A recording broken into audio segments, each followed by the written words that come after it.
This is the Photos and Video pane. You can see we can navigate through photos quite quickly. We'll tap on them to open them up into the full screen view, and you can swipe back and forth to go to the next or the previous photo. We'll activate the camera here. There's no shutter button to activate it, so it's the easiest way to do it is from that panel there. Just aim it, press on the screen, it'll take focus, and then take the photo. And we'll bring up the menu here and switch to video mode. We'll start recording right now. It just got focus, and now we're going to record a little bit of a video here, and we'll press the button to stop it. You can see the video we just shot along with that new photo are right here where they're easily accessible. We'll tap on the video icon to bring up the video itself. Just got focus, and now we're going to record a little bit of a video here, and we'll press the button to stop it. Of course, there's a music pane as well. You can play things right from here. Adjust the volume.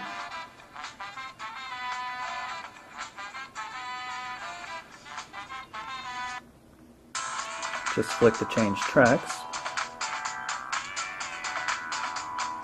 There's support for VCast Music Store. And of course you can always just jump into the Start menu and pull up the Windows Media Player, which is the standard media player that's been in Windows Mobile for quite some time. You can see the same two tracks are available.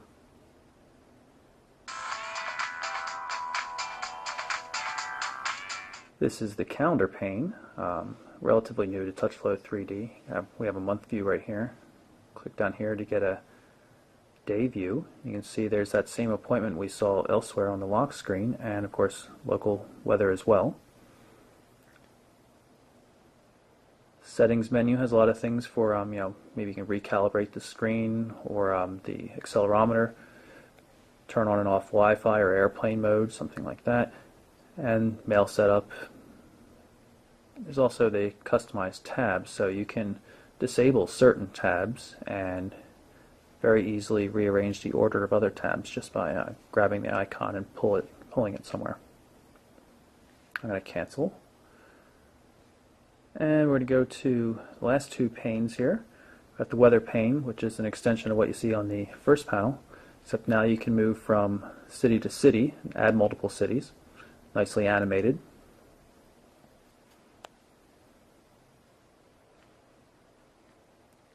And of course stocks. Looks like a bad day for Wall Street. Pull up details for any of the particular stocks and get charts. One day chart loading now over a Wi-Fi connection. We can switch to, say, a 3-month chart as well.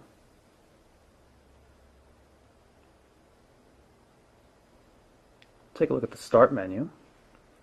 HTC has replaced the Start menu. This is not what you see in a standard Windows Mobile 6.5 device. In my opinion, it's much easier to use without the offset icons and everything that's in Windows Mobile 6.5 now. You can still get to that by turning off the TouchFlow 3D theme.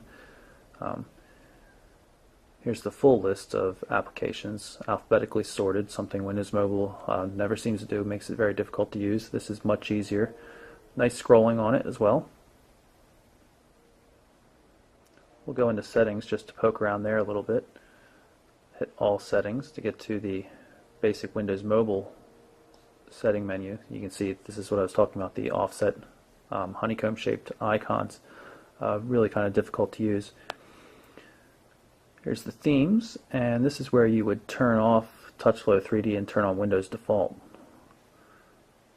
which I'll show you briefly just so you can see what it looks like.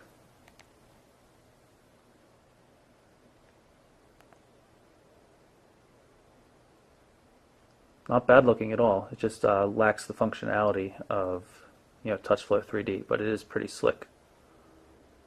And as I mentioned, this is the default Start menu in Windows Mobile 6.5. Much harder to visually scan than the HTC version. And while we're here, we'll take a quick look at some of the other settings in the device.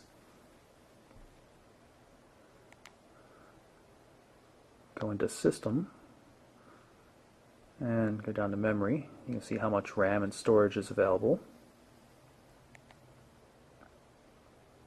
And device information should tell us about the CPU and things like that. 528 megahertz Qualcomm CPU with 288 megs of RAM. And there it says the 480 by 800 pixel display.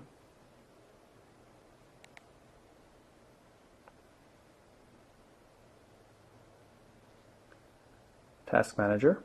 You can see what applications are running, but as is typically the case with an HTC device, it's easier just to press on this corner here and bring up the list of actively running applications, and then you can just tap on the X to close them out. We'll pull up something in the web browser. Here's the Mobile Burn homepage. You can see the browser does a nice job of rendering the page.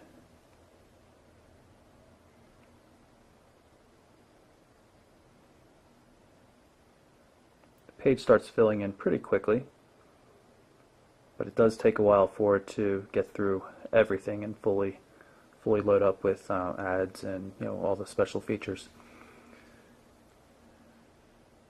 While it's doing so, navigation can be a little bit jumpy, but you can see we can still double tap to intelligently zoom, and the text will get reformatted to automatically fit so you can read it.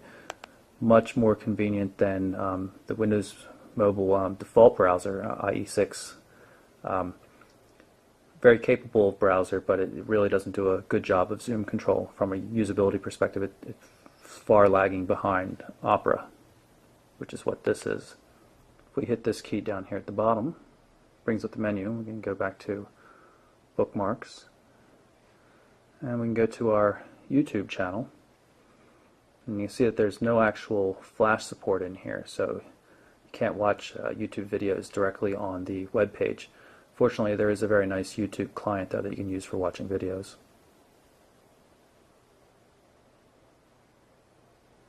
And what we're going to do is we're going to back in HTC's menu, and we're going to add YouTube to the main Start menu so we can get to it more easily. Just from selecting it from the list, and now it appears down at the bottom. We'll load up the client just so you can see what a decent video looks like.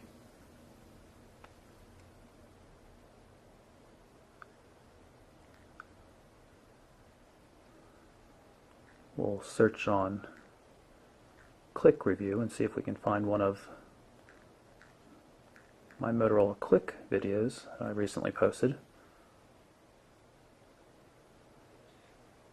And that appears to be me. And you can see what the quality looks like. This is a HD video up on YouTube. Things are pretty sharp. Audio is very good. Really looks pretty nice. See, we've got some controls here, so we can skip ahead.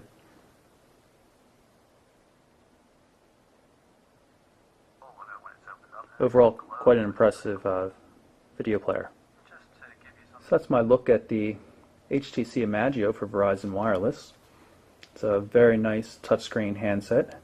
Not only supports EVDO Rev A data on Verizon's network, but also has 2100 MHz 3G HSPA data support for use in Europe, and quad-band GSM Edge for to ensure that you can roam just about anywhere in the world using it.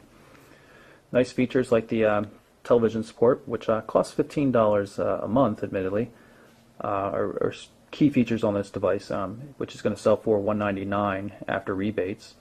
Really solid smartphone. One of the first Windows Mobile 6.5 devices out. Really pretty pleased with it. It's not as new feeling as it could be because TouchFlow 3D has been around for a while, but it is still a very solid device. So once again, it's the HTC Imagio for Verizon. I'm Michael Orrell for MobileBurn.com.